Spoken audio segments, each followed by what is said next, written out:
we're going to dig into a really challenging idea from Herbert Marcuse's philosophy and critical theory. And it all starts with a question.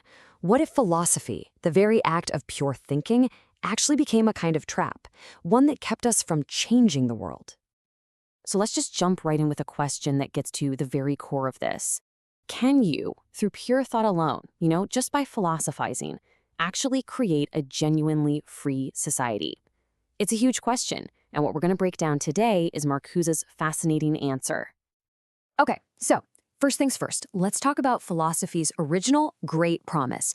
You've got the school of thought, German idealism, which popped up in this age of revolution and incredible optimism. And they put all their faith in this one massive concept, reason.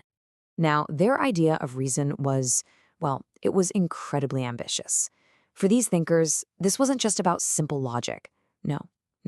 Reason was humanity's highest potential. It was a force so powerful that it couldn't just understand the world, but in the very act of understanding it, it could make the world itself rational. And this led to an absolutely electrifying promise. A world governed by reason would, by its very nature, be a world of true freedom for every single person. The idea was simple, really. If we could just perfect human thought, we would directly perfect human society. But according to Marcuse and the other critical theorists, something went really, really wrong along the way. This incredibly powerful, world-changing idea of reason, it got stuck. It actually became trapped inside the philosopher's own mind. The big question is, how? Right. How did this revolutionary idea, this thing that held the promise of total transformation, somehow morph into a tool for just accepting things the way they are?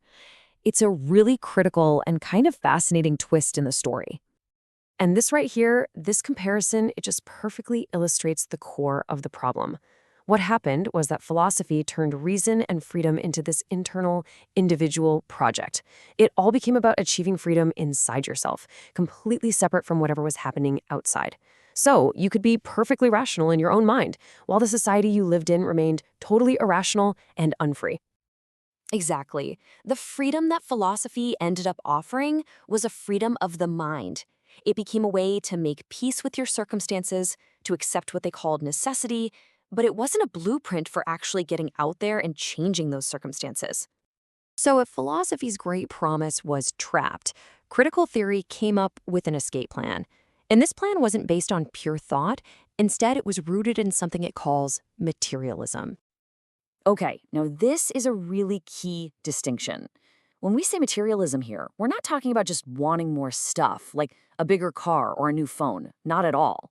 This is about having a laser focus on the real-world, concrete systems, the economic and political structures that actually shape our lives and decide what's even possible for us. So critical theory wasn't just some abstract critique. It was a program for action, a kind of playbook. Step 1. Take a hard look at reality, at how things actually are. Step 2, figure out where the real possibilities for a better world are hiding.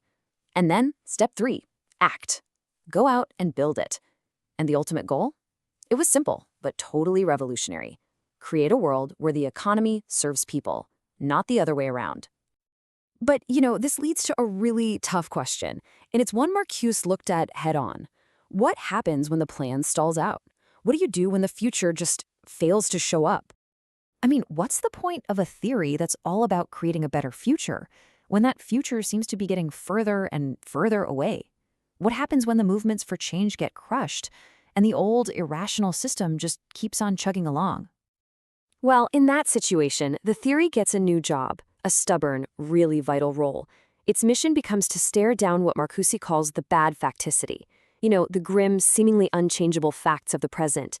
It has to refuse to accept that reality. It has to preserve that vision of a better world and insist, against all evidence, that freedom and happiness are still possible. It has to use imagination as a tool of protest. This is such a powerful way to reframe things, isn't it? The fact that an idea seems utopian or impossible doesn't mean it's wrong. For Marcuse, the fact that it's so far beyond our current reality that it transcends it, that speaks for its truth, not against it. And this brings us to our final and maybe most crucial point. Why those old abstract philosophical ideas, those so-called universal truths, why they still matter so much. The real revolutionary power of these old ideas comes down to a single word: universal. They don't just say that some people should be free or that only one group deserves to be happy. Nope. They are universal propositions, which means they make the radical claim that all people should be rational, free, and happy. And this is really what it all boils down to. In a society that is fundamentally unfree and irrational, a society that makes a mockery of these universal ideas, just holding on to them, just believing in them, becomes a radical act in itself. It's a form of protest that stubbornly keeps the dream of a better world alive. And that's really the big idea we're left with. Critical theory challenges all of us to connect our highest ideals, our philosophy, to the practical, real-world project of changing the world we actually live in. And it leaves us with this final thought. Maybe the most powerful form of protest isn't just pointing out everything that's wrong, but stubbornly, defiantly, and rationally imagining everything that could be right.